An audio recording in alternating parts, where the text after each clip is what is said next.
Mga katrops, welcome back ulit sa aking channel, Sports React PH. At ngayon nga ay pag-uusapan natin ang balitang bagong drama sa loob ngayon ng Golden State Warriors. Pag-uusapan na rin nga natin dito sa ating panibagong video ang naibalitang bagong manlalaro ng Los Angeles Lakers.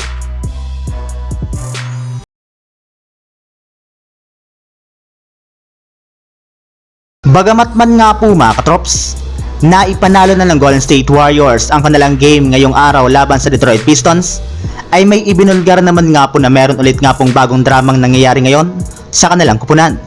At ito nga po ay sa pagitan ng kanilang batang player na si Jonathan Kuminga at ang kanilang head coach na si Steve Kerr. At nagsimula nga po ito ng tuloy na nga pong magreklamo si Kuminga sa harap mismo ng media na nawawala na nga po siya ng tiwala sa kanilang head coach na si Steve Kerr patungkol sa pagbibigay sa kanya nito ng mas mahabang playing time sa kanilang mga laro. Bukod rin nga po dyan ay naniniwala na rin naman nga po ito na hindi na nga po siya pinapayagan ni Coach Steve Kerr na maabot ang kanyang full potential. Maliban na rin nga po kay Kuminga, ay nag-agree na rin naman nga po dito ang kanyang batang teammate rin na si Moses Moody. Pero ayon na rin naman nga po sa naging sagot ni Steve Kerr, harap-harapan na rin nga po nitong sinabi sa media na kung meron nga na pong problema sa kanya mga player ay dapat nga na po nila itong sabihin sa kanya ng personal, gayong parate rin naman nga po nakabukas ang kanyang pinto. Naiintindihan rin naman nga po niya ang kanyang mga player since napagdaanan na rin naman nga po niya ito noong naglalaro pa siya sa NBA. Pero mabuti na lamang mga katrops at naayos rin naman nga po agad ng Warriors ang kanilang problema sa kanilang coach at player, kaya hindi na nga po ito lumala pa. Samantala, punta naman tayo sa ating sunod na pag-uusapan sa naibalitang bagong manlalaro ng Los Angeles Lakers. Pagkatapos nga po na magkaroon ng Lakers ng 3-game losing streak at bumagsak sa standings ng Western Conference, ay inamin na nga po mismo na LeBron James na kailangan na nga po ng mga bagong player na tutulong sa kanilang kupunan.